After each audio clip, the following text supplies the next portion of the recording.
Alors maintenant, essayons d'en faire un autre. Essayons de faire un cas particulier, c'est-à-dire le, le- la question G, okay, 2.7G, où est-ce qu'on a la molécule I, ici, une molécule non polaire, donc une molécule pour laquelle on aura uniquement des London, et du CaCl2. CaCl2, c'est un composé ionique. Donc, dans une substance qui correspond à CaCl2, on aura des interactions de type ion-ion. Donc, autrement dit, on va devoir briser des ions-ions et des London pour former de nouvelles interactions euh, qu'on appelle des interactions ions dipôle induit. Okay? Allons-y. Donc, on fait notre graphique d'interaction. On a la molécule I plus du CaCl2 qui va former potentiellement une solution. Peut-être que notre prédiction va nous amener à dire qu'il n'y aurait pas de solution spontanée, mais pour le moment, on écrit la flèche pour dire que qu'est-ce qui se passe au niveau des interactions si la solution se forme. Alors, on va avoir la première interaction la plus forte de tous, ion-ion. On pourrait avoir ensuite de ça des interactions ion-dipôle. Ensuite de ça, on pourrait avoir des ponts H. Après ça, on pourrait avoir des interactions ion-dipôle induit. Ensuite de ça, des chisomes. Ensuite de ça, des Debye et des London. OK. Qu'est-ce qu'on doit briser? Ben, on va devoir, dans la molécule I, qui est une molécule qui est non polaire, ben, on va devoir briser des London. Okay? Je vais déplacer euh, mon équation chimique un peu vers la droite, comme ça. Et pour aider à la clarté, je vais juste faire des colonnes. Okay? Comme ça, première colonne. Non, pas en rouge, pas en rouge. Attendez un petit peu. On va la faire en noir. Voilà. Première colonne. Ici, pour la molécule, pour la substance I. Et on a, je peux effacer ici. Et on a une autre colonne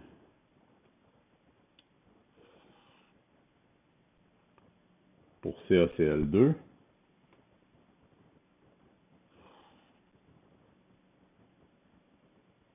Puis on a notre solution. Pour CaCl2, prendre mon crayon rouge. Pour CaCl2, on va avoir ion-ion. Je peux faire un peu plus bas. Ici. Voilà. Ça, c'est les interactions dominantes de chaque substance. Et qu'est-ce qu'on va former là, dans la solution? Les CaCl2 vont devoir briser des interactions ion-ion. La molécule I va devoir briser des London. Et qu'est-ce qu'on va former entre les deux? Ben, ça va être des interactions entre un des deux ions ici et la molécule I. Donc, soit Ca2+ avec la molécule I ou Cl- et la molécule I. L'interaction la plus forte qu'on va obtenir ici va être ion dipôle induit. Je vais prendre en bleu. C'est ici. OK. Donc, qu'est-ce qui se passe au niveau des interactions? Je vais le prendre, je vais le mettre en, disons ici, en rouge. Alors, La molécule I, elle, c'est gagnant pour elle. Vous voyez?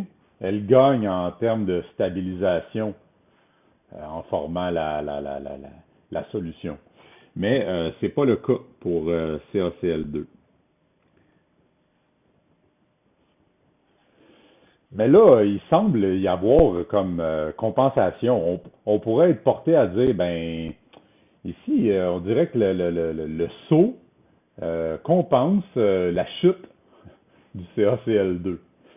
Le truc, c'est que d'un point de vue relatif, les interactions ion-ion sont beaucoup plus stabilisantes que les interactions ion-dipôle induites, okay, que la stabilisation des interactions ion-dipôle induites par rapport au London.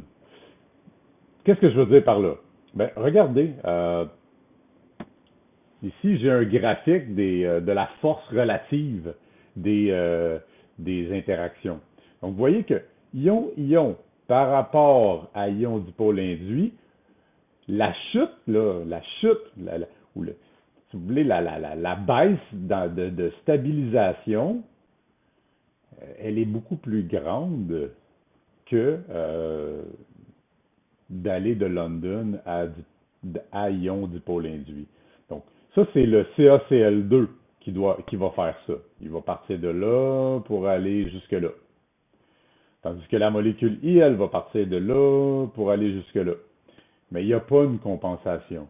En fait, le saut pour le CaCl2, pas le saut, mais je vous dirais la perte de stabilisation pour CaCl2, elle est plus grande que le gain en stabilisation pour la molécule I.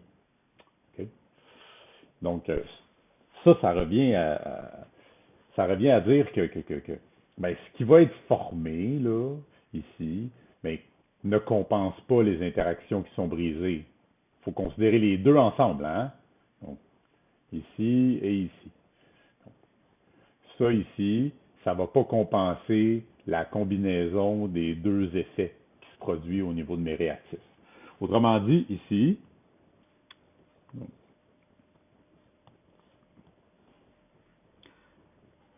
j'ai delta H solution qui va être égal à delta H de la molécule I. Donc ça, c'est le bris ça correspond à l'énergie nécessaire pour briser les interactions dans la substance I, plus l'énergie nécessaire pour briser les interactions dans CaCl2, plus l'énergie libérée lors de la formation des interactions dans la solution. Mais dans ce cas-ci, delta H I plus delta H CaCl2, ça va être plus grand que moins delta H mix. Okay? Je dois mettre un moins parce que delta H mix, c'est négatif. Le delta H mix, c'est associé à un processus qui est exothermique, toujours, parce qu'on forme des interactions à partir des substances à l'état gaz. Okay? Donc, delta H solution va être plus grand que 0. Et qu'est-ce qu'on a comme prédiction?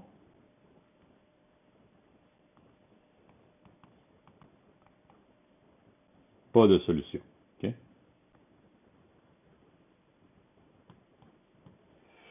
Voilà. Donc, graphiquement, qu'est-ce que ça donne? Qu'est-ce que ça donne? Ça donnerait quelque chose comme ça. Et si jamais on demande de tracer le graphique, le graphique énergétique du processus, on a ici l'enthalpie, évolution du mélange.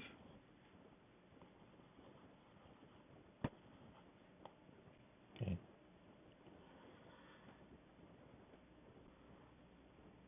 Ici, on aurait la substance I plus CaCl2.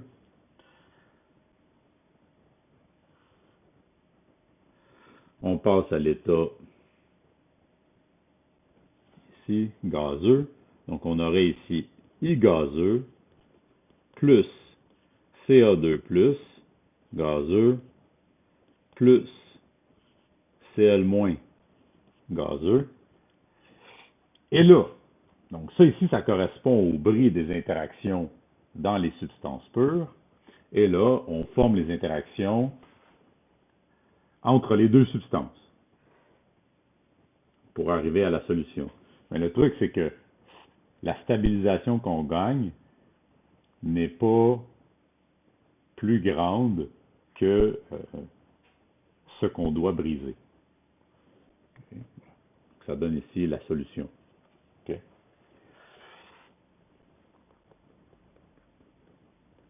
Donc, on a ici le delta H I plus le delta H CaCl2. Et on a ici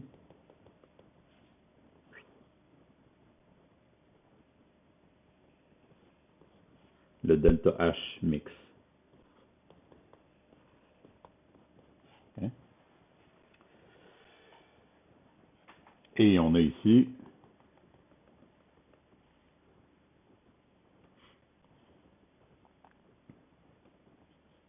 le delta H solution, qui est endothermique dans ce cas-ci, hein, qui est endothermique. Et donc voilà. Et dernière chose que j'aimerais peut-être ajouter, ok, c'est regardez ce tableau-là, pas ce tableau-là, mais ce petit graphique de la force relative entre les différents types d'interactions intermoléculaires. Ça va vous aider à comprendre ma logique dans cet exemple particulier, ok? Dans cet exemple particulier, où est-ce qu'on a une molécule non polaire qui pourrait potentiellement former une solution avec un composé ionique. Et peut-être que certains d'entre vous ne voient pas l'interaction de type ion dipôle induit. Alors, pour ça, je vais vous faire un schéma. Okay? Donc,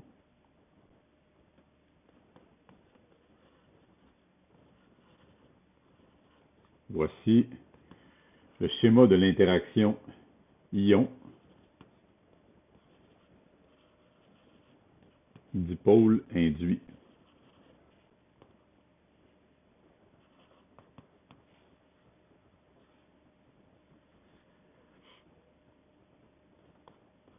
I avec CaCl2.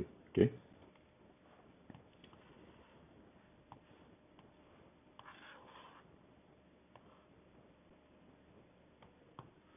OK. Ce qui va se passer, en fait, c'est que soit on va avoir la molécule I, okay, je vais la dessiner comme un nuage. Okay. Donc ça, c'est le nuage d'électrons. Okay.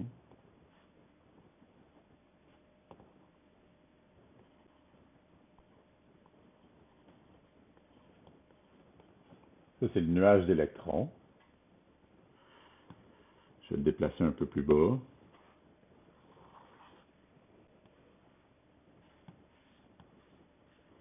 Et puis là, tu as Ca2+, disons, qui est à côté. Qu'est-ce qu'ils vont faire les électrons quand ils vont ressentir la présence de la charge positive? Ben, ils vont être attirés, les électrons. Okay? Ils vont être attirés. Alors,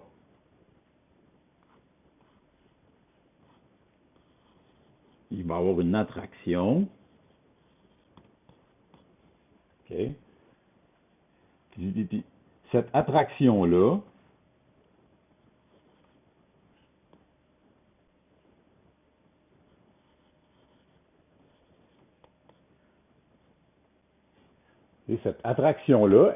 va déformer le nuage électronique. Okay?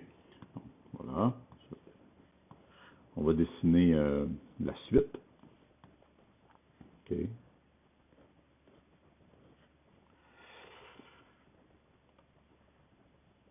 faire en sorte que il va y avoir plus d'électrons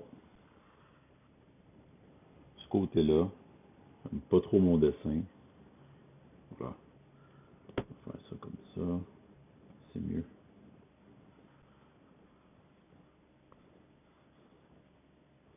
Okay. Ça va générer dans la molécule un delta- ici, puis un delta+ ici.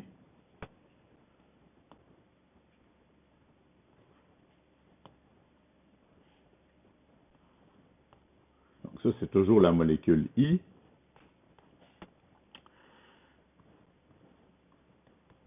On a notre ion Ca2+ ici. Et là, on a l'interaction ion-dipôle.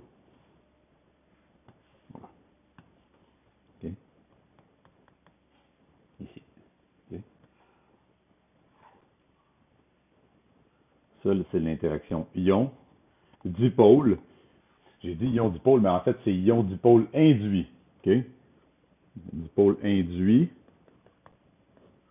On va mettre une petite étoile pour le différencier du dipôle permanent. Okay? Puis on pourrait avoir quelque chose d'équivalent. Okay? On pourrait avoir quelque chose d'équivalent, de similaire, qui se produit.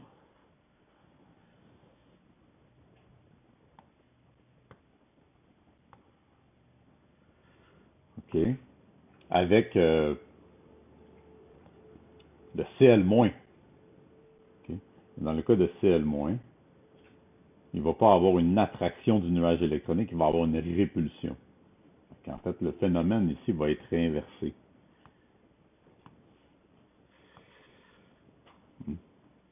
Voilà.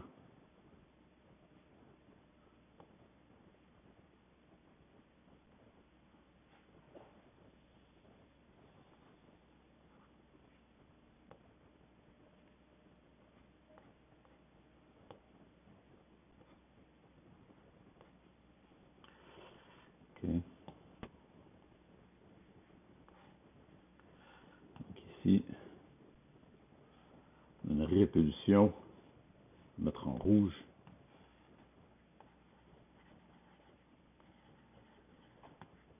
Voilà.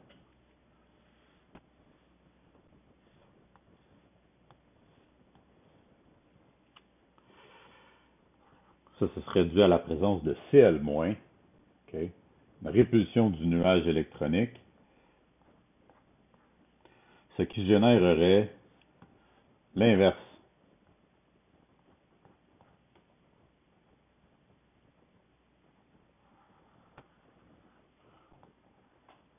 Donc le nuage serait déformé de manière à s'éloigner du Cl-.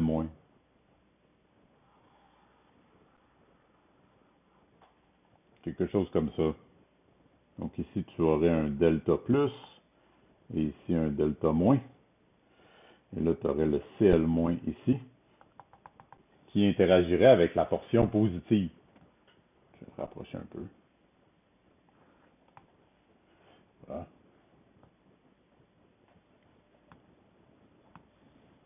En rouge. OK. Voilà.